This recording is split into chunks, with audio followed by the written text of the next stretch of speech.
Three of us. Three. Oh. They're on their way. All right. All right. The homework for last week's homework, which is due before today, I asked you all, because it was chapter 6 plus the appendix, and if you wanted to take a look also at my PowerPoint titled The Message. I asked you to email it to me the way you always do with your journals, but also to print out a copy. Now, in the case of Del Rio, the copy should be sent to me by Father via mail. So if somebody could look into that, postal mail, that would be. But I'll begin to. I'll also grade the electronic copy. Now, those of you who have not brought it today. No shame. No shame. But what? Did you not know that you needed to print it out? Either or. Okay. I thought it was either or. No, it was I both emailed it. and. I'm going with that. So, do you want it printed out and sent to you? Is that what you're Yeah, I asking? do, because it's much longer than the other one, and I need graded, and I wanted to be able to return it to you with a grade on it. So those of you who didn't, if you would print it out, bring it to me next week. In the case of Del Rio, We emailed it. let's save you the trouble. With the copy. Let's save you, let me think here. Let me save you the trouble. Just forget Del Rio, just, look at it. And, Thank you. You're welcome. But the rest of you, if you would bring your copy, that would be great. Maybe I can look at it at the beach or something. All right, here we go. So, Kurt, we had some comments from the first half of the class. Yes. Comments. One was on Katie Couric's video, which I guess the reason for it was to present Planned Parenthood in a good light, that, hey, everything we do is not abortions. Well, the visual presentation itself failed, in my opinion, miserably with that. What do you see? What are they taking you through? They're taking you through a surgical abortion station, and then they're taking you through a long wall with a whole bunch of recovery chairs. I mean, that's not for referrals and other services. That's for Very abortions. good point. That's point number one. The visual presentation itself lies against what they're trying to tell you. Yeah. Point number two, and this is Very good the point. whole 50 years worth of abortion or 40 years worth. Sadly, in the 3 or 4 cases of direct abortion that I was halfway directly knew about and involved in, all of them over the past few decades, all of those involved a young mother who wanted to keep her baby and was forced into an abortion. Now, maybe that's odd. Maybe I'm the only one that happened to. But I have to assume, by my personal experience, that goes on a whole lot more than everybody talks about. And somebody needs to address it. Absolutely. That's all I'm saying. And thank you for that point. That is often, very often the case. How do you think we should address it? I think it should be brought up as in the political sphere as an abuse, to at least discuss it and say amongst all parties, how can we best address this abuse, and speak with the pro-abortion people about it. They can't come out and say it doesn't happen, because it does. So you at least get them to acknowledge that, well, it might be a problem. Yeah, it might be. I think it's a bigger problem. I think this point that Kurt is making about the video that we just watched, 2 things. One is, for those of you who are writing back, they say it's only 3%, abortion is only 3% of what they do, and yet most of what they show is related to abortions. And the recovery chairs and all of the other things that they showed. And the second point, that so many women, in his own personal experience, people he has met, women who actually want to keep the child and are in one way or another forced to have the abortion, forced by someone, forced by something. And that needs to be talked about. And I agree with you, it needs to be talked about by every single one of us, and at the political level, and in every form of communication that we have. Because the great fallacy that we have bought into is that it's a choice. And so as long as you're thinking about it as a choice, first of all, it's not a choice to take the life of another person. That's right. That's not a choice over someone else's body, which is inside yours. But on top of that, it's not really, it's a choice, it's a child. And as long as we keep talking about a choice and making it sound plausible to women who actually don't want that, quote, choice, they want that child. They want the child, but they don't know how to keep this child because of this abandonment that they've had from the father of the child, or because of the pressure of the parents, or the father of the child, or the circumstances, or many times it is career-oriented women, even married women who don't want to have a child, etc., etc. But the more we burst the bubble of the myth, the many compounding myths that surround that, and that is true, by the way, of many other social ills that we're suffering. The redefinition of marriage, the redefinition of gender, etc., or sexuality into gender, with the gender fluidity and the gender ideology. So, very good point. We need to bring that up. It also is important for us because the more we feel the compassion in our hearts toward a person in need and a person under duress, the more we will be able to reach out with merciful love to someone who is going through that. I have some friends who are real active in the pro-life movement right here in San Antonio. For example, my friend Sylvia Villarreal is one. Let me just pull up. And she's always posting pictures. Lately, she's been posting the pictures of the vehicles of the abortionists and so forth that are there. But she has other things that she does here. Oh, check that out. That's her daughter, who is a designer. Some of you met her because she's at my table.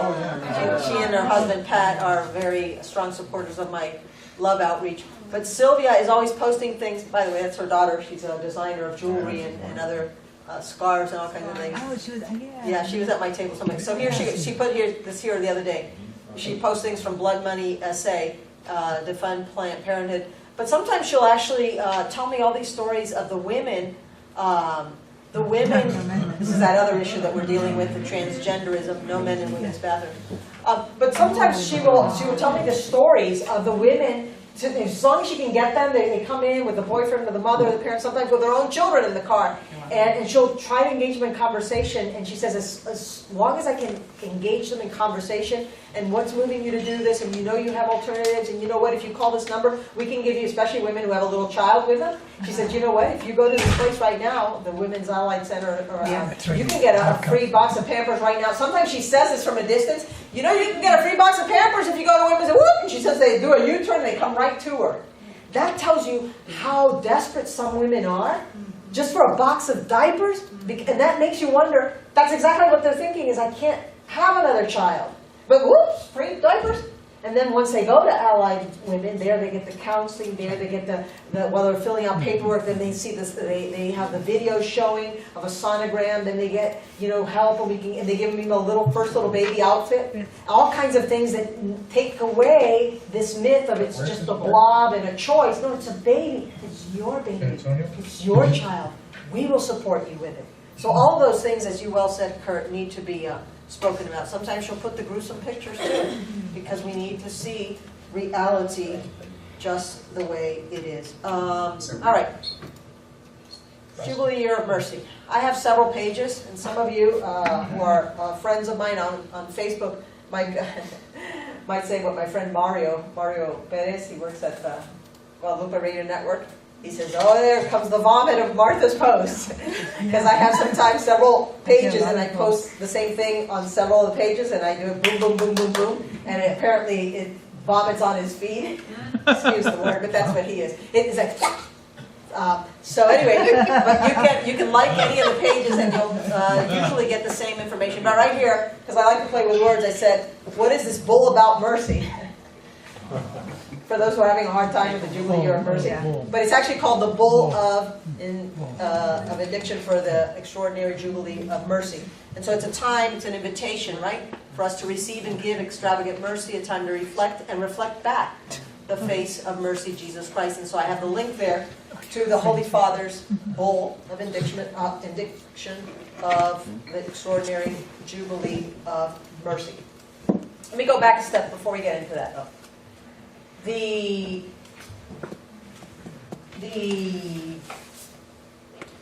love messaging and mercy giving that characterizes my life so much these days, and should characterize our lives, all of our lives, because of the upcoming Jubilee Year of Mercy, December 8th, 2015 through November 20th, 2016. That's something that I've always had, and so it's just been more greatly accentuated. But I wanted to show you here I wrote back in 2012 after I went to Australia when I was a columnist for the Today's Catholic. I wrote that article, "You will be my witnesses to the ends of the earth," when I shared about my trip and speaking at that conference with Archbishop Rino Fisichella. That's him, by the way, the author of the book. The New Evangelization, Responding to the Challenge of Indifference, that some of you are going to be doing your book report on. And those are the other bishops of Australia. And we went to pet koalas and so forth. But if I'm not mistaken, in this article I also mentioned this Italian family the Italian Australian family that I hung out with. I met this young lady in Sydney, and then when I went to visit Melbourne, she had already returned back from Sydney down out to Melbourne, and so she invited me over to her nonna's.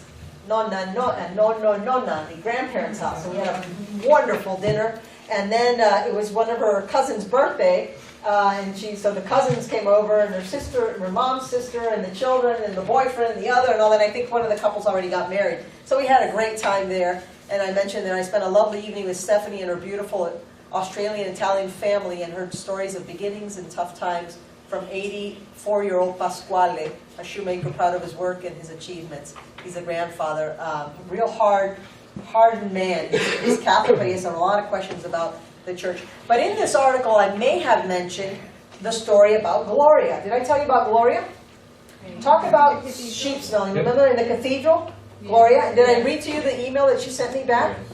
You can only do that if you're paying attention to people and God at the same time.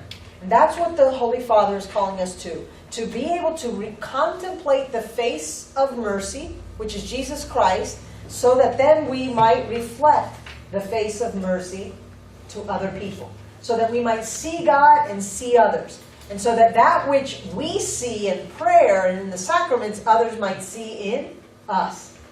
See how that goes? The more I sunbathe, S-O-N, the more I sunbathe, the more I look like Jesus. The more time I spend in the presence of God, just like when you're out in the sun and you get all tan, look nice and wonderful. The more you're in the presence of God in the Eucharist, in personal prayer, family prayer, the more you're in Scripture, the more you are allowing the Lord to take over, the more you will begin to look like Him. The sun's rays, so to speak, I'm playing with words, are you getting the image right? The more you're going to tan, you're going to look like Him, you're going to look beautiful, and then you can reflect back that face of mercy to other people. So that article, by the way, is in the files on Populi. So we need to be really looking at that document on the bull of indiction. Now, here we go, Del Rio. Robert, catch these. Here we go. Yeah, sorry. Yes, come here. There we go. Let's hand out a few of these. You can hand those back to them back there, and if you can hand those back there. All right. Thank you. That is a little summary that I put together. Let me see. I think I have them in the files here. Well, never mind. So while those go around, it's listed here. It's listed here as some. Let's see. What is it listed as? Study. What do you think I saved it as? God only knows. Maybe I didn't put it up here because it should say summary.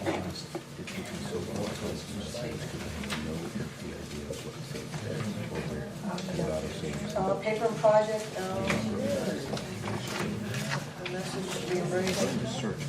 Okay, maybe it's not there. Let me see if it's on this little stick here. I doubt it, but no one knows. Could be. I'll have to put it up for you, Del Rio. I don't see it here. I apologize. I may have. Let's see. Was there one for each man, or just the men? One for each of the guys. I made only 20 copies, so I'm not sure if we have even more than 20 people here. How many of us? I can never figure out if there's 25 of you here or 27. So if you would keep one per couple, please.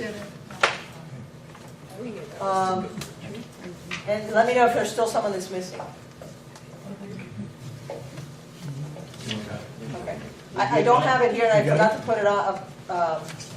Del Rio. Let me write down a couple of things here that we talked about. What was it that I said earlier that I was going to put up? Remind me to bring next week. What was it that I said? The answers to the test. The answers to the test, right? Yeah.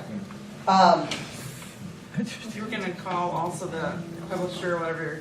Oh, that's it. That's what it was. Right. Oh, Okay. yeah. Chemical review. Okay. Thank you. Okay. So, who does not have a copy of the gentleman? Everyone has a copy. Were there any extras that come back up? No. Exactly 20? Oh. All right, here we go. So, hopefully I didn't give you my copy too. All right.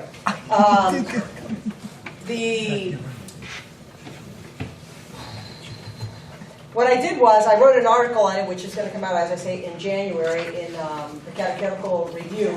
But then I also put together a sort of a summary study guide, which I'm actually going to put on my blog, which is ievangelize.wordpress.com. But this is what... This is frustrating because you all can't see it now. You don't have it on your stick? No, I don't have it on my stick, and I don't... How about it? No. Let me think here. Did I email it to myself? If I emailed it to myself, we can go into email. Let's see what I can do for you. Let's see what we're going to do. Well, tell me a joke or something while I do this here. Tiffany. Any questions? Any comments? No? What's that? What's your favorite food? Hmm? What's your favorite food? You know what? My favorite food is actually Italian food, but I can't have Italian food very often anymore because I can't eat all the... Because you asked to read So like lasagna or something like that. spaghetti. All right, now you all know everything that's on my email here. Charmin. Huh? All kinds of crazy things. Good investment. All right. Is there a way to turn this off so you all don't see all this? Sure, hit the button. Overhead. There we go. Full of addiction. Pardon? It means You have it's to start. 8,755 Yeah, people roughly. agreed. Yeah, that's See? about that. She had 8,000. That's why I don't like... He gets mad at me because I have 1,000 emails. And you got 8,000. But you did respond to my last one, I appreciate that. You're She's not welcome. married. All right, let me see She here. gets to have more. Do I have it in here? Oh, no, this is... All right. We should turn this light out or do something. I can't have you all looking at all my emails. No, not my No, what I mean is... Let me turn this off.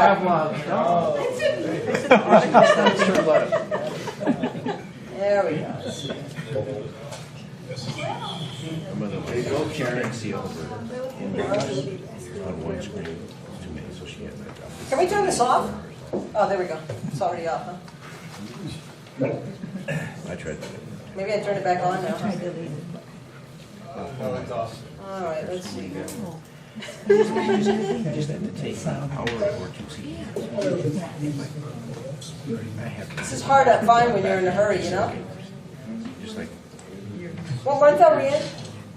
November. 750. November 11th.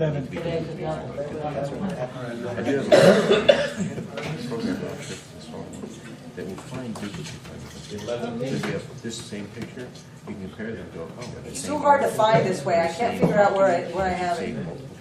and it will compare them to the exactly the same. While you're working on that, we were talking about Margaret Sanger, a couple of us at break. Yes. And I haven't read a lot about her, but what little bit I have seen, it amazes me that if you are against abortion and contraception, you're part of the war on women. Yes, the great irony, But isn't it? to read the horrible things that she was for, and they'll praise her. It's amazing. It shows the darkness that has come over minds and hearts. You know what I mean? Because if you you really are for women, you just wouldn't believe some of the things that she espouses. And not only that, but if you're pro-family, you wouldn't believe the things that she espouses. The most compassionate thing you can do to a large family is kill one of its members? Okay, so if you think that person is radically off, then how can you espouse anything else they say about anything? Wouldn't that, you know what I mean? If I say something totally off, you would all go, what? Or maybe that already happened? Well, Planned Parenthood that they showed a while ago was in a neighborhood where the majority of the population is at 100% of 150% of poverty or less. So who are they keying on? You know, They're preying on the poor. Yes, they are. What you will see more often than not. Oops, hold on. I just went past my. That's what, well, that's why Hold on. No, don't distract me, anybody, because if I miss this whole thing, here we go. Thank you. All right. So how do we open files here? How do I open Word? Does anyone know?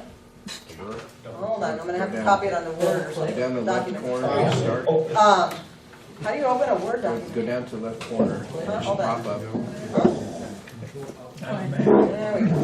here comes the ABE. It says, open Word. So, thank you. No, I haven't. I copied and pasted it. So, you will find Mother Teresa of Calcutta sisters and Planned Parenthood in poor neighborhoods. Why? They're opposites. Exactly. One really cares for the poor, and the other one wants to exterminate the poor. Yeah. All right, we're in business here. Now, Mike, I see your hand up. Mike. Yes, ma'am. Yes. Mike or Michael? You can call me Mike. What do you call yourself? Forget that. Mitzi's one of the emails. Mitzi's boy. Mitzi's love. I don't know. She's shaking her head. In one of the emails I sent you a couple of weeks ago, Yeah. it really has to do with the nature of this problem. Is I think Kurt asked, how do we solve this problem? Get ready for a buzz here. Okay, I'm turning this off. By going to our politicians, and I was in Syracuse, New York 3 years ago with Axe Mission. You're at 8:30, right? This is the time of year when you get the good apple. Del Rio, are you with me? You might want to go mute. We're with you. No, they can't go mute. They need to be participating in the class. This is part of the class. They're discussing something here, but y'all are in a different conversation. Those apples look good. That's why they go mute sometimes. What do they call me? Huh? I don't know. Mike is sharing something. Here we go. And I found it out. All right, here we go. Yeah, Mike. So we were in Syracuse, New York, starting with Axe Mission, starting up the Axe program. And Father John Manna was telling us that the nature of this problem is a lot bigger than what we think, because for 4 years in a row, they barely blocked in the New York State legislature that they were going to ban or take away the tax exempt status of the Catholic Church because they refuse to have same-sex marriages. Because if they're going to be an institution that is going to perform legal marriages, they have to perform legal marriages, what's dictated by the state.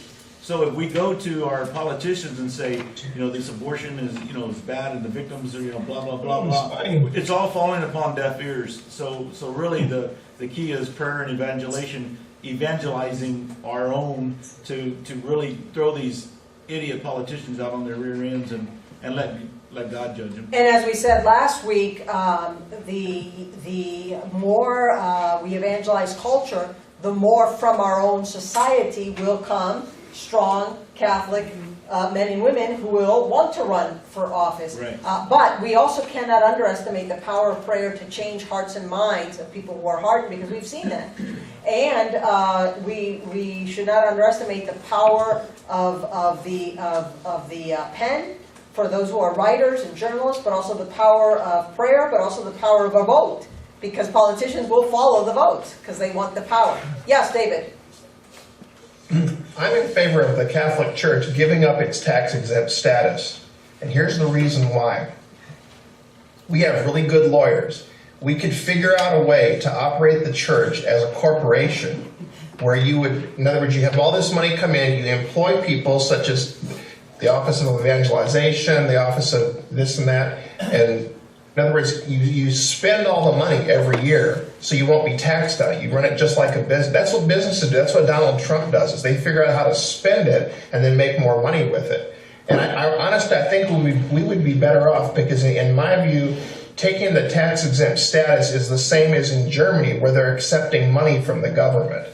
It's causing us to have to give up our beliefs, because we're depending on this tax-exempt status in this country, and over there they're depending on the what do they call that, Klaus? The Church tax? the church tax. They call it the church tax in Germany, and everybody has to contribute to the church of their choice. They have to earmark their so much of their tax dollars to go to a certain church, and then the church gets that money. So the church in Germany has a lot of money, but it comes from the government. That's why your German bishops are over there trying to say all these heretical things. They have a lot of money, and they do a lot of good work too, meaning the money goes to a lot of causes. But I hear what you're saying. There are some people who have said similar things, David, and some are saying we won't have to give it up. It will be taken away from us. Now, of course, the ideal would be that we wouldn't be in a situation, because we are so effectively evangelizing culture, that would not be an issue, that we would be able to remain a nonprofit with tax-exempt status for the benefits of that, without having to betray our beliefs or be under attack for them. So that would be the ideal thing, that we continue to evangelize the culture and individuals within the culture, so that doesn't happen. Let's go into this document, and then I want to do some little scripture reflection with you as well related to the topic. So I mentioned earlier how the Holy Father has been talking about mercy, so have his predecessors. You can read more about that in those articles that I showed you, especially that one that I've titled Mastering the Language of Mercy.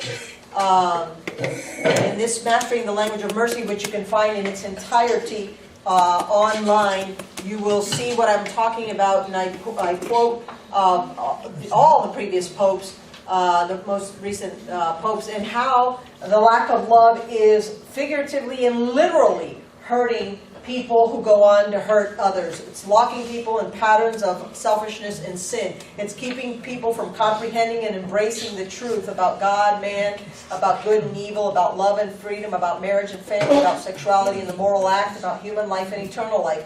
Lack of love is hardening hearts and feeding the globalization of indifference and the throwaway culture of which Pope Francis has spoken.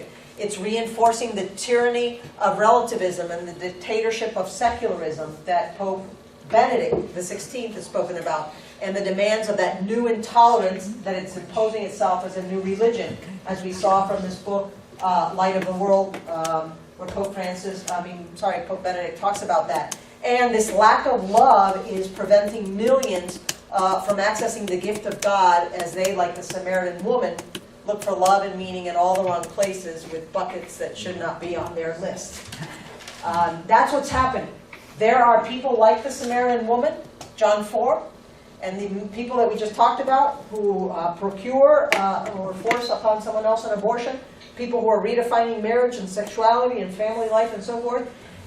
Many times it's evil that has taken over their hearts, but a lot of times it's lack of love that has hardened their hearts so much, and that's why the Pope is talking about, let's extend love and mercy, or what I like to call truth-bearing love and mercy. So let's take a look here together at some of the highlights from the document in Misericordias Vultus, which I've put together in a what, why, who, when, where, and how kind of a format. So first of all, he talks there in number 3. He defines in number 3 that it's an extraordinary jubilee of mercy, a special time of grace for the church. He says that it's a time for a stronger and more effective witness of believers. It's a year of favor from God. Let me make that just even a slightly bigger there. A year of favor, of the Lord's favor, which are scriptural words, to witness joyfully, cheerfully, with acts of mercy, the riches of Jesus' mission, which is to bring a word and a gesture of consolation to the poor. I like that translation there, a word and a gesture. I'm on the first page there, of consolation, because not just by word. That's why I tell you the stories of Gloria. That's why I tell you. We don't have that. Oh, that's the first page. Well, then follow there. There must have been when I copied them that actually, that's right there at the top. That's that yellow. You're on that page right now. Okay, you just didn't get the first few lines. To bring a word and gesture. It's not enough just to say God is loving, God is merciful. I want God with skin on. They want to see God in you. They want to see the gaze of mercy, the loving eyes in you. To proclaim liberty to those bound in slavery and in new forms of modern day slavery. To restore sight to those who cannot see. They're caught up in themselves, and to restore the dignity to those from whom it has been robbed. And he mentions these various things in Articles 6, 15, 16, 17, and 20. What is the year of mercy? It's a new opportunity to draw people to discover a new path to conversion. See, that is key in this whole thing. Mercy should lead to conversion. The Samaritan woman at the well encounters mercy. And then she converts. We see that in Zacchaeus. He encounters mercy from Jesus and he converts. We see that in Paul. He encounters mercy in Jesus and he converts. Mercy is not licensed to continue doing what is objectively sinful. Mercy is not ignoring and saying, I don't see it. Mercy is not going, la, la, la, la, like kids do. No, I don't want to hear it, I don't want to hear it, it's not there, it's no sin. Mercy is not saying, who am I to judge what's wrong, what's evil, what's right? Taking that, who am I to judge out of context? You see? Mercy is to lead people to conversion. So he talks about that in number 3, 14, 19, 20, 21 in various ways. In number 3, it's a grace time for the sacrament of confession and the lifting of excommunications. And we've already talked about that a little bit in previous classes, where he is sending out these mercy missionaries of mercy, who are priests who will have faculties to lift the excommunication due precisely to abortion, which, by the way, happens to be a faculty that bishops have granted already in many dioceses to priests anyway, but now the Holy Father himself is granting that privilege. Just as a real quick refresher, the sin and the collegial crime of abortion is so serious, because it's sin and it's a crime to take the life of a human, innocent human being, that there's a de facto excommunication. You put yourself outside of communion with the church. So for that to be lifted, you go to confession, but the bishop must lift the excommunication. So in order to make it more accessible, that the woman now return to communion with the church, the bishop many times grant to some priests the faculty or the privilege, the prerogative, or the power, so to speak, to lift that excommunication. Now the Pope is granting that to a wider number of priests. In fact, I think to all priests during the Jubilee Year of Mercy. Yes? Will that only apply during the Year of Mercy? That's a very good question. I believe the way it's written is during the Year of Mercy, but knowing Pope Francis, if he's still Pope after the Year of Mercy, my guess is he's going to retire on November 21st. I think. Why? I'll tell you in a moment. But if he, I would not be surprised if he extends it but who knows? I'm guessing. He talks about his papacy being a short one and all of that. So either he's already 78, and just today in the news or yesterday there was something about he's tripped 3 times in 3 days or something. But that could be also, let's not forget that he breathes with one lung, or actually a little more than one lung, but one of his lungs is not at full capacity and is missing a piece of it. And then he also has sciatica, which makes it very hard for him to walk. And you see that he never genuflects before the altar during the Eucharistic prayer. It's not because he's being some, liberal something. It's just he can't kneel. So that sometimes limits his mobility. But then who knows? There could be some other condition. I would not be surprised that he is going to retire.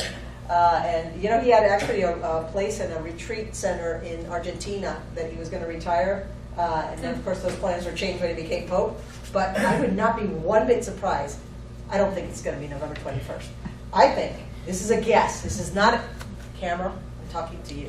This is just a wild guess. Anybody want to see it later? Not know what I'm, It's a wild guess. I would not be one bit surprised if after Pope Benedict, long live Pope Benedict, could be 10 years for all that we know, but I wouldn't be surprised if one day he wakes up and he does not wake up from his sleep and he dies, that the Pope resigns after that. What I don't think he would do is resign before, because then you have like 3 popes, right? Yeah.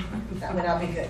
But I wouldn't be surprised, and then, this is my guess, that he's going to resign and go to Argentina, to that same place that he always said he was going to retire to. And it's like, Why did you say November 21st?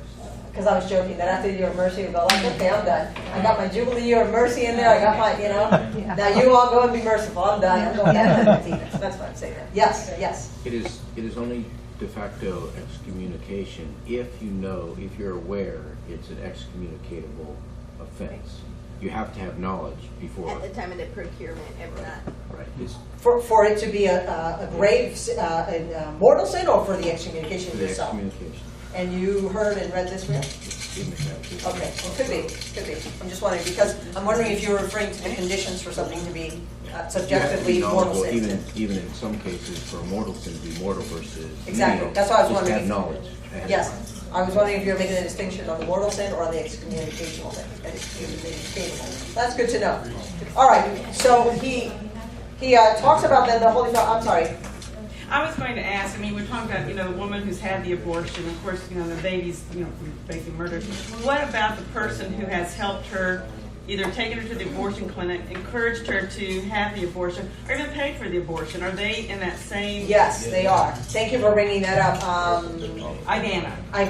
Thank you for bringing it up. That is, in fact, the case. Anyone who is a complicit or material accessory to a situation like that, in this case abortion, is also. And again, you know that all these in moral theology are different degrees of knowledge and culpability and all that.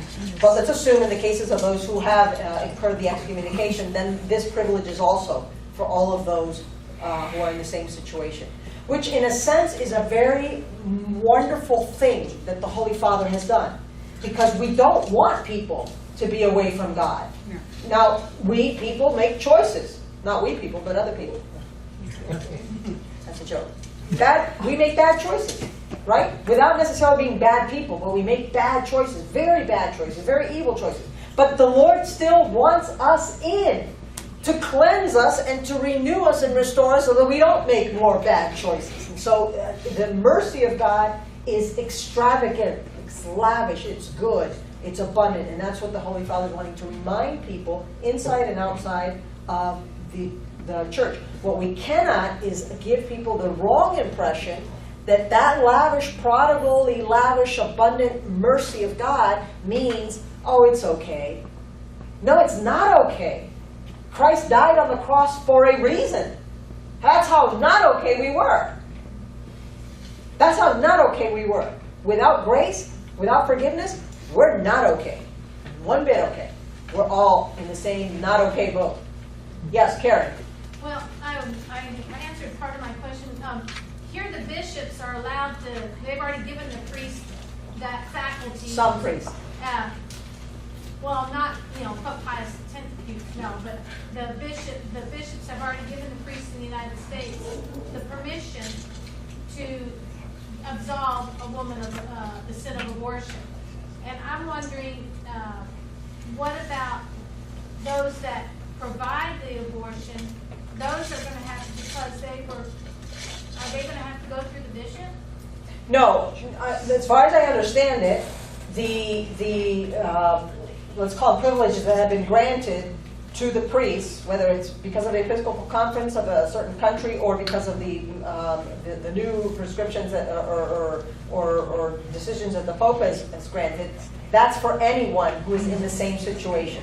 The woman who procured the abortion, the doctor or nurses who provided it, the persons who were accessory to it, the parents, the boyfriend, the husband, the friend who paid, the comadre, the whatever. Okay. As far as I understand it. Well, and you have to, in order to get that forgiveness, you have to sin no more. Correct. It's always the case. And therefore, Yeah. the doctor that's doing these procedures is probably going to continue on. If he's completely Again, all of this is in the context of confession. So all of the conditions for the sacrament to be celebrated stand. It's not that he's changing the sacrament of confession. You still have to be contrite. You still have to confess. You still have to have the purpose of amendment. You still have to do your penance. And you still have to then carry out the purpose of amendment, which is I will sin no more in this or any other way. That's the thing. Otherwise you fall. Now, here's the thing. How many of you have ever been to confession? And not sinned after that ever again?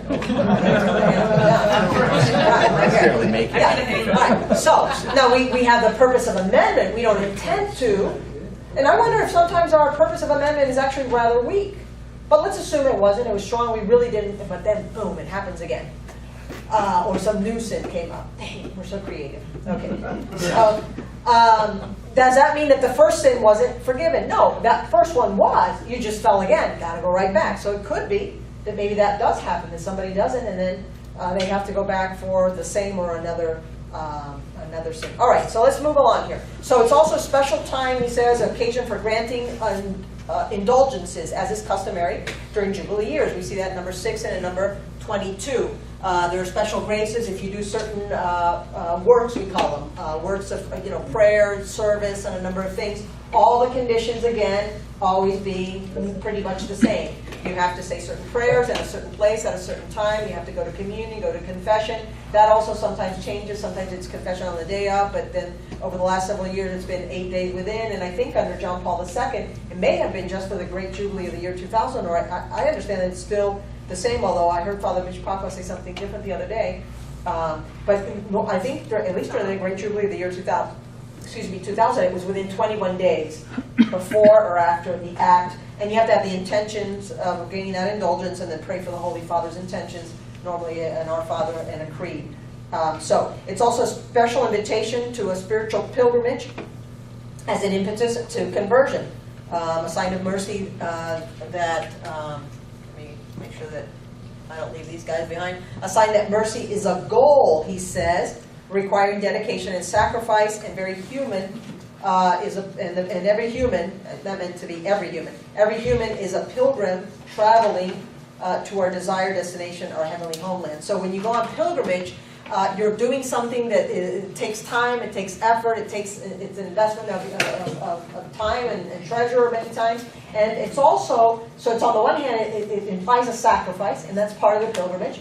And sometimes sleeping in places, and doing things, walking up and down mountains and things like that. So that in itself is a sacrifice that is good for the soul. But also, it's a reminder that we are on pilgrimage, on a journey to the heavenly homeland. Those of you have heard me speak about this already, I think, but I brought some flyers too. I have the pilgrimage coming up in May. We're going for a 5-day retreat, or let's see, 13, 14, 15, 16, 17. It's 5 days from start to finish. To Mexico during the Jubilee Year of Mercy to visit Our Lady, who is the star of the new evangelization and the mother of mercy.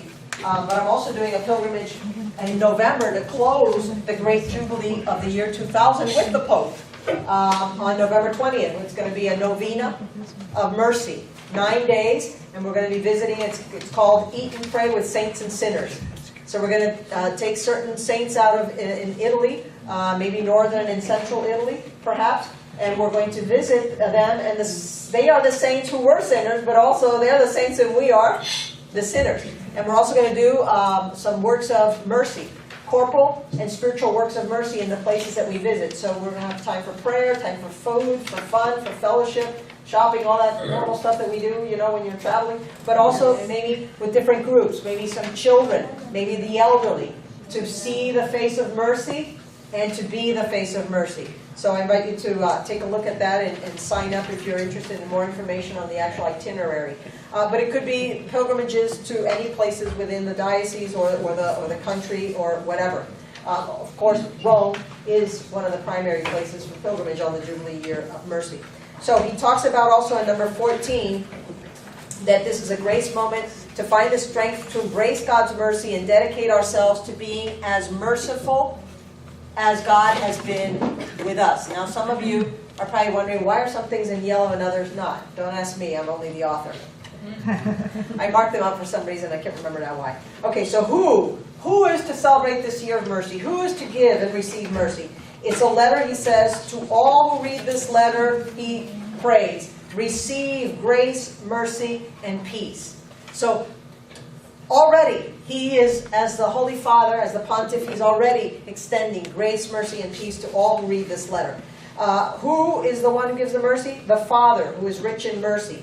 A God merciful and gracious, slow to anger and abounding in steadfast love and faithfulness, as we see in Ephesians 2, Exodus 34. He mentions it in number 1, 6, and 25. Who is giving this mercy? Jesus Christ, the living and visible face of the Father's mercy. He mentions that in 1, 4, 17, 21, and 25. Who should celebrate this year of mercy? Every particular church. That means every diocese is to be directly involved in living out this holy year as an extraordinary moment of grace and spiritual renewal. So at the end of the Jubilee Year of Mercy, your parish, your diocese, your country should be, my parish, my diocese, my country should be more renewed, right? Should have received grace. We should look different. Something should have happened in each one of us. Why? Why? He says, because the mystery of mercy sums up the mystery of the Christian faith. Actually, that's like the heart of the gospel. That God is so merciful that, where are we? Why? That God is so merciful that He created us out of love and He sent us His Son to be a Redeemer. We see that in Numbers 1, 2, 7, etc., etc. You see them there. Why? Mercy is the fundamental law that dwells in the heart of every human person who sincerely looks into the eyes of his brothers and sisters on the path of life. That's the most natural sort of response that should come out of us. So often, that's not the first thing. We look at someone else with judgment, with anger, with disdain, with any number of things. Mercy is normally not the one. I'll tell you, sometimes it's just too much about us. I'll give you a real quick story, just so you see that it's even mercy in the little things. I'm at Assembly 2015. I come into the Mass, and I'm sitting there, and I'm thinking, it's getting chilly. I need my sweater. My sweater is in the next hall over where I have my display table. So during the offertory, I think this is a moment, normally you wouldn't do this, just get out of Mass and leave, but I thought, as it is already, I don't want to catch a cold, whatever. This is a moment because it'll take a while for the offertory and prepare all that. So I walk out, go grab the sweater, and come right back. When I'm coming in, there's a woman standing there, and she's sort of a little bit like this, a little anxious, and she didn't know what to do, and she's talking to somebody, and then she turns to me and says, "Do you have a seat?" I say, "Yes, come with me." And she says, "No, but do you have a seat?" And I realize immediately she's a little nervous, maybe, some people are just a little, jittery, a little nervous. And then I said, and so I stopped, and I looked at her in the eyes, and I touched her, and I said, "I have a seat, come with me, you want to come with me?" And then that sort of calmed her down a bit, and she, yes. Then she comes, and then she sat, and there were like lots of seats. She sat smack right next to me. In fact, she sat here and then moved. She was like right next to me. And I thought, this was you saw me? This was comforting to her. And then she tells me, and she starts talking again, and I said, "I'm supposed to be over there in the choir." She was late. She thought the Mass was at 7, not at 5. And so she, and I take it that her personality is just a little, some people are like that, right? So during communion, it was a little confusing. You know how communion can be confusing when you're not in your own setting. And then she said, "I'm confused, I get confused." And then I said, I was going to go this way, and I said again to myself, "Go with her." So I put my hand on it, "I'll go with you, I'll go this way with you." So we went, and then, notice people. Don't just say, because otherwise, I would have been, if I'm only looking at myself, I would have been thinking, already you drew attention to yourself, you already got up in the middle of Mass, just get as quickly as you can to your seat, or who cares, there's time to see, she's talking to someone else already. There could have been any number of things. It wasn't my problem, she was talking to somebody, I could just, or just follow me, she doesn't follow me, whatever. No, that's not what mercy givers do. Mercy givers stop and look into the eyes of the brothers and sisters and say, "How can I help you?" Right? So we need to do that. It's not just mercy with sin. It's mercy in general. Calm someone down. Take the time to look at someone. Serve them in whichever way you can.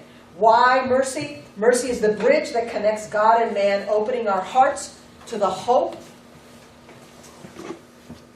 of being loved forever despite our sinfulness. Loved forever. I like that. Huh? Some of these are words from the document, some are words I put in myself, but I suspect that one was from the document. Mercy is a wellspring. These are words from the document. Mercy is a wellspring of joy, serenity, and peace, and our salvation depends on it. Mercy, he says, is the ultimate and supreme act by which God comes to meet us. So if that's how God meets us, how must we meet others? In the same manner, with mercy.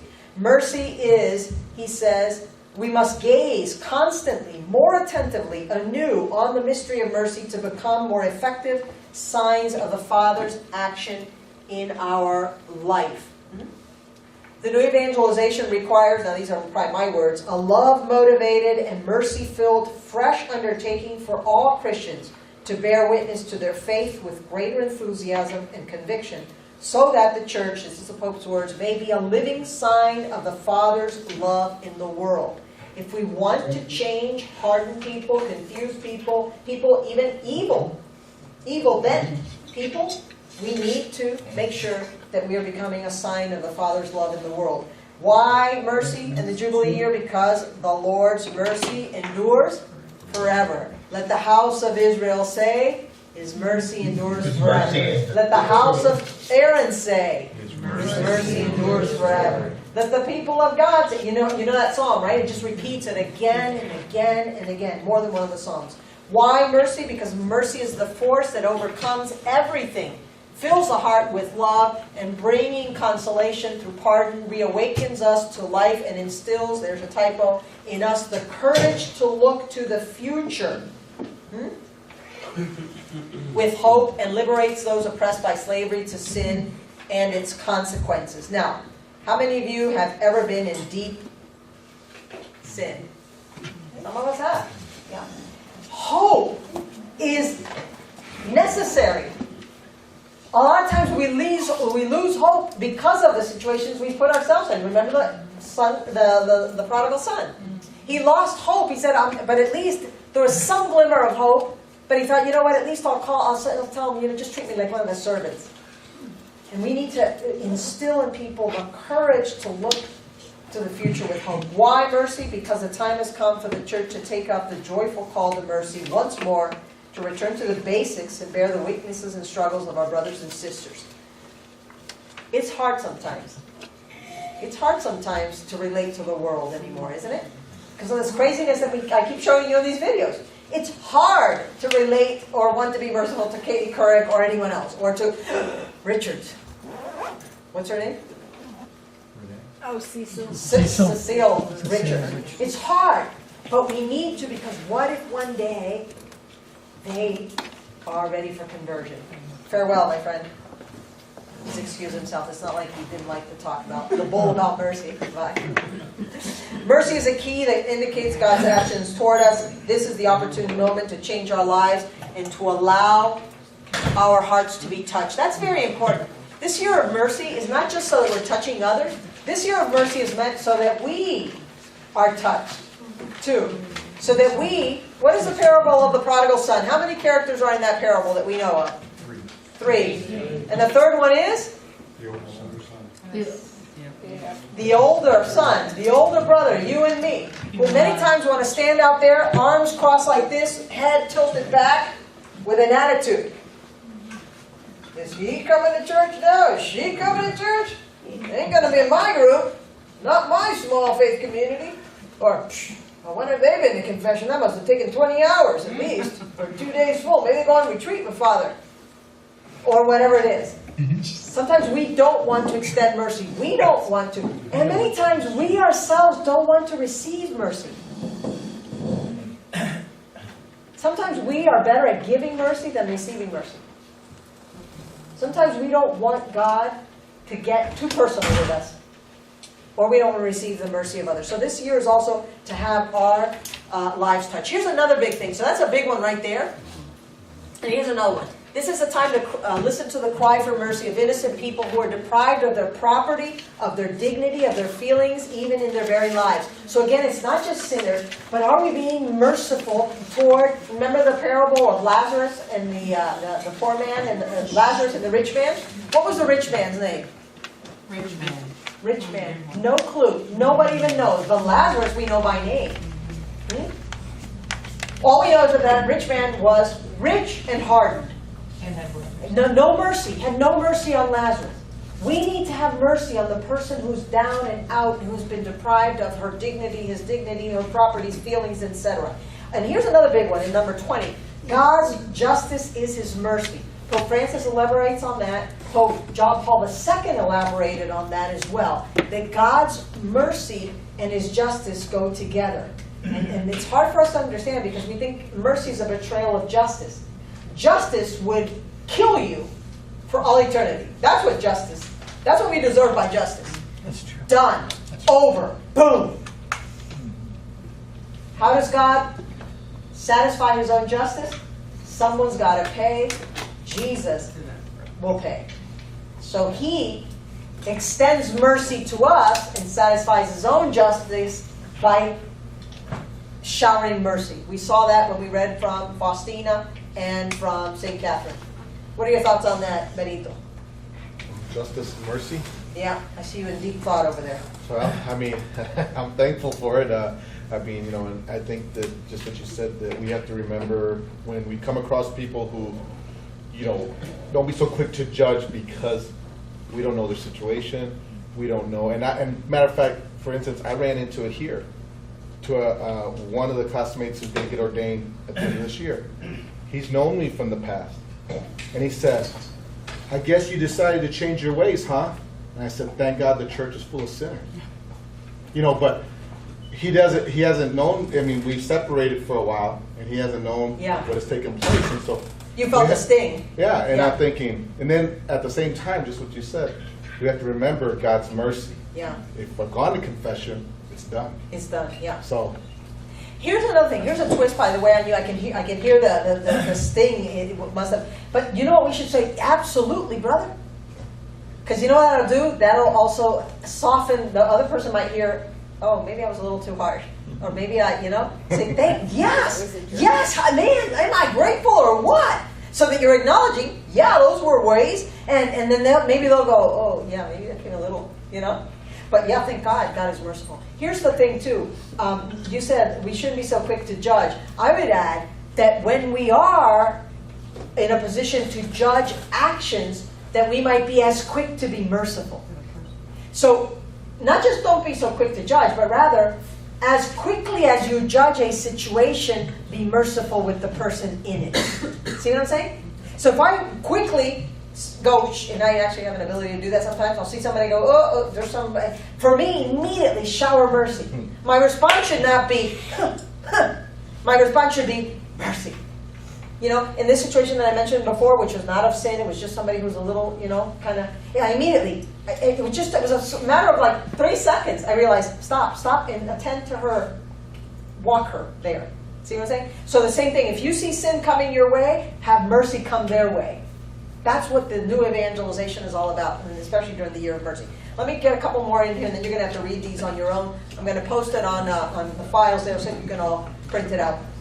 He says that the church feels the urgent need to proclaim God's mercy, aware that her life is authentic and credible only when she becomes a convincing herald of mercy, a proclaimer of mercy, knowing that her primary task, especially at a moment full of great hopes and signs of contradiction, so there's a lot of good happening, there's a lot of evil happening, that our greatest task, the church's greatest task, is to introduce everyone to the great mystery of God's mercy by contemplating the face of mercy. We need to contemplate the face of mercy of Jesus. We need to become more and more like him, and then we can be that face of mercy to others. He says that this credible witness to mercy happens when we profess it and we live it as the core of the revelation of Jesus Christ. When is it going to be celebrated? He mentions there the beginning, the closing, etc. Where the various basilicas and the particular churches, the Basilica of St. Peter, the other basilicas in Rome, and the cathedrals, co-cathedrals, and other places where bishops decide. The Archdiocese of San Antonio has decided, for example, that there'll be 13 holy doors, 14 actually, one for each deanery and one at the cathedral. And all those will be open at the cathedral on December 8th. The other holy doors the following Sunday, which is the second Sunday at Advent, December 13th. And so those who cross that door also receive special graces, all the other conditions that we had mentioned. Well, there's sort of also degrees. Just even the act of crossing the door, God is already showering mercy, but for the indulgences and all that, there'll probably be literature in regards to that. Where does it happen? Also in the sacrament of reconciliation, where confessors, he says, will be particularly. Hey, look at this. Good thing I wasn't going to go any further because I didn't copy the whole thing. Apparently when I was copying and pasting, the whole thing didn't come out. But in the sacrament of reconciliation, where confessors are to be authentic signs and faithful servants of the Father's mercy, and he's designated some as missionaries of mercy. How? Entering the door, not condemning so quickly, but being more merciful, asking the Lord to pour out his mercy, being patient, being merciful, believing and repeating that his mercy endures forever, sharing the core of the gospel, etc. So look through all of that as we prepare for next class. Let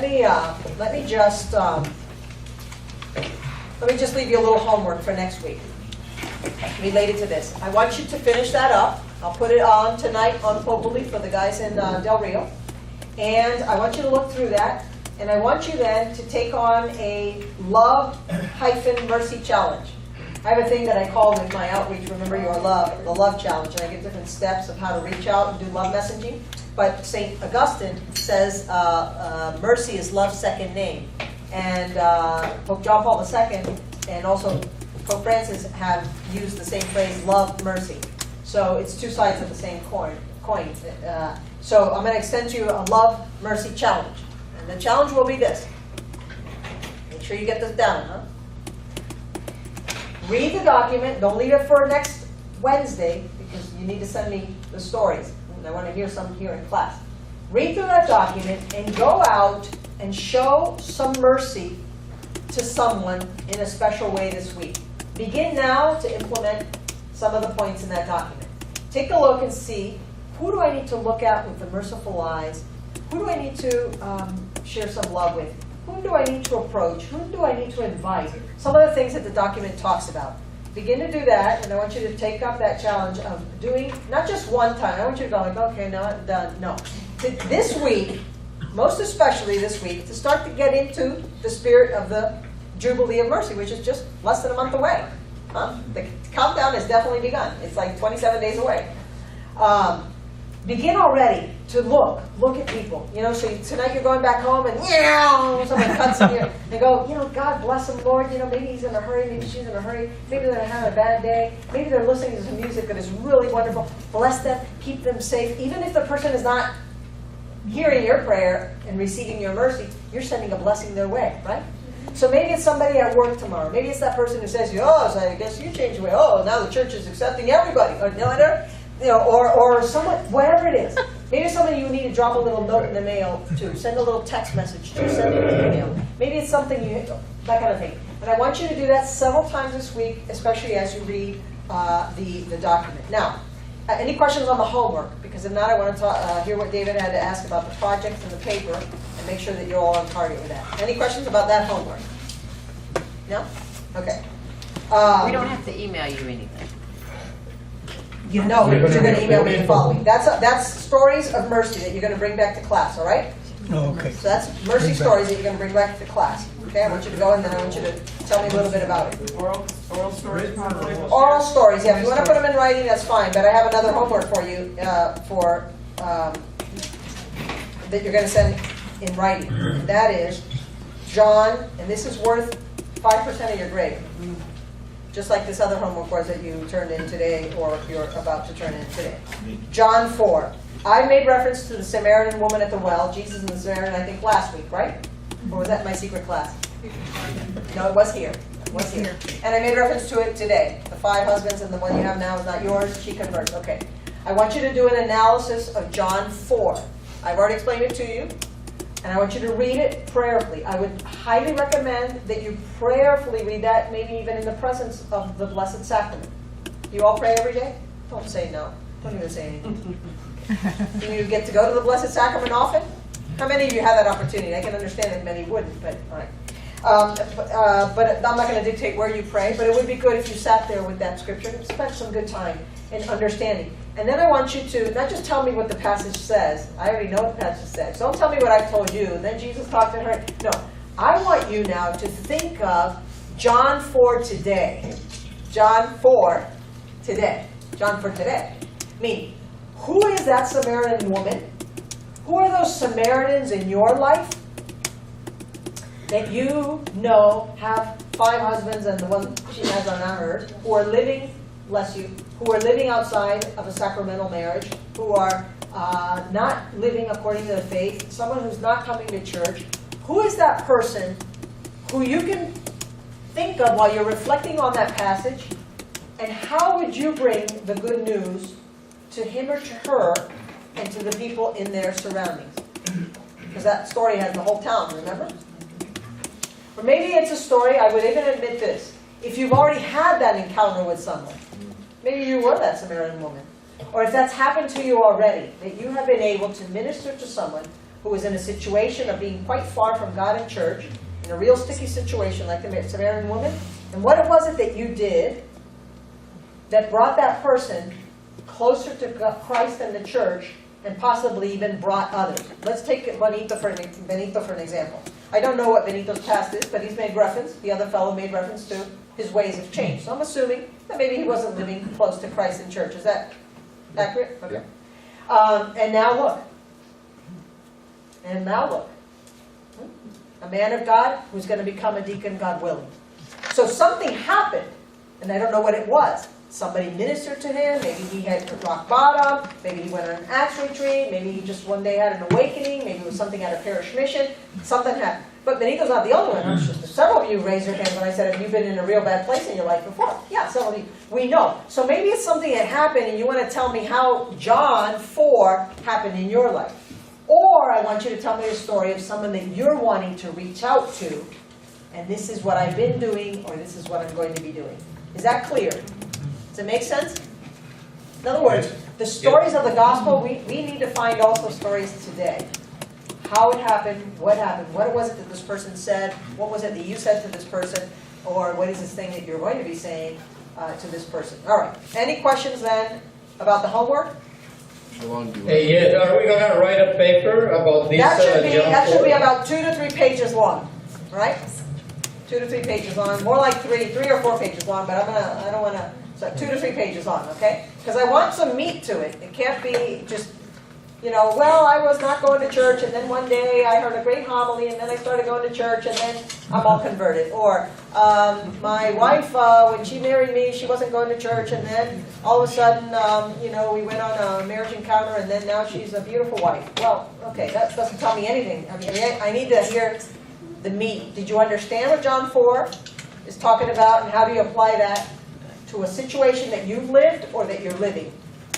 So that will easily take more than 2 to 3 pages. Yes? So that there will not be a diary for next class? No diary, yes, thank you. No diary like the previous ones. This would be, take the place of the diary, and it would be kind of like you did with the chapter 6 in the appendix where you did a reflection. This would be like your little chapter 4 of John. Okay? Any other questions Can on we that? email it? Email it and print it for me, please. Email and print. Okay? Now, Del Rio, Father always sends them to me. Just email it. Del Rio don't have to print because it's just complimentary thing. He sends it and all that. But you ought to print it and bring it to me, okay? Because then I'm going to go by the pool side. I went to the beach, now I'm at the pool. You're sunning yourself. I'm sunbathing. All right. We've reached the end of the class, but David, do you have a quick question about the project or the paper? And anyone else was not clear. Several of you have emailed me, but I don't think everybody has, telling me what you've decided, if it's a paper or a project. I don't think everybody has. You know who you are if you have not. So, no, I need to know already because I need to help you out also. I want to see what you're doing and all that. That's coming up already. It's due on the 30th, isn't it? So you don't have a whole lot of time left. You might want some help. Let me show you real quick what I put on Populi this morning. This is not to be shared widely or extensively with anybody at the parish or anything like that, but I thought I'd help you out by putting this in here. You are loved, description, and partnership. This was what I developed a couple of years ago when I decided to do Remember You Are Loved. And I put it in writing for some people. That's why it says confidential and draft and all of that. It's developed since then. So it was my what, why, who, why I was going to do it. I had different quotes. What the Pope is saying, and Mother Teresa, the church is a family where we all love and are loved. The hunger for love is more difficult to eradicate than the hunger for bread. So why do I want to do it? To reach and teach people inside and outside of the church how deeply and dearly loved they are, et cetera, et cetera. And then how I was going to do it with a campaign, with outreach items at large events and various events I identified at the time. And then I had why we're going to do it, more quotes, and the quotes from the popes and all of that. And so it sort of describes a little bit where I was going, what this project, this is for those of you who are doing projects. Okay, what's the felt need? Where's the need? How do I reach it? Why do I reach it? How do I reach it? With whom do I reach it? Where do I reach it? I'll have a website. I'll go to these events. I'll go to World Youth Day. I'll do. Now, some of this didn't happen because I launched it slightly differently, but some of it did. You know, who's going to do it, and sort of. So that might be slightly helpful for those of you who are still wondering, how do I do a project? So if you're doing something with families, if you're doing something with youth, or you're doing something with the poor, this will give you an idea. Oh, I get it. So the poor are important. We need to minister to the poor, and there are a lot of people, and 50% of people in my area are poor. And so how do we do it? And what do we do it? So you have to tie it in with the documents that I told you in writing. If you're doing a project, you need to refer to Go and Make Disciples and to Disciples Call to Missions. Those of you who are doing a book review, book report, that's pretty simple. You read it, and you report on it, reflect on it, and so forth. Any questions? David, I know you had a question about it. Yeah, so for the project, when we email you our project, that's it, just by emailing it to... No, you have to email me telling, I decided to do a book report on this book or the other one, on Fisichella or Ralph Martin Boguslavsky, or I'm going to do a project and you tell me what the project is. That's the email. The project, you need to write it, those 7 to 10 pages, and print that out. No, but I'm asking, just by emailing it to you, it's already, you were saying yes. That you would do that. Yeah, absolutely. If I don't go back and say no. If you didn't hear back, then it's sufficient. But I want to know what it's like so that I can help you put it also together if you have any questions. And that's going to be a draft of kind of what you want to see if it's a project. Well, this is just an idea. That one is just an idea that I thought, let me share with them what I put together for my particular project, Remember Your Love. But yours can be slightly different, but that'll give you a sense also for some of the things you don't want to forget, right? Yes, Joe. You said one to 3 pages. For the homework, not the project. Okay, because we got 7 other pages. Yes, that's due on November 30th. Yeah. So your question is? No, we got 7 for you, and then put it, 7 I was just wondering, by the 30th? By the 30th. It's a lot. I mean, I don't know what the other classes do. I don't think it's a lot from my end. I said 7 to 10 pages, and then this one's 2 to 3 pages, 3 pages for next week, John. That's going to go quickly. But John 4, that's going to go quickly. Okay, let's pray. Does anyone share that concern or have anything about that question?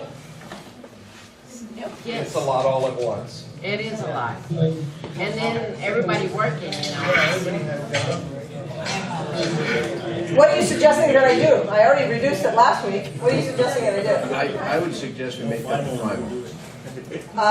No. Final exam? What, the project? Well, Father Len is actually looking into seeing if you have... I will think about that, but I doubt it because it's 2 different grades. One is 30% and the other one's 15%. It's a lot. But I will keep that in mind. Yes, Jerry? Next week is our last class. Yes, it is.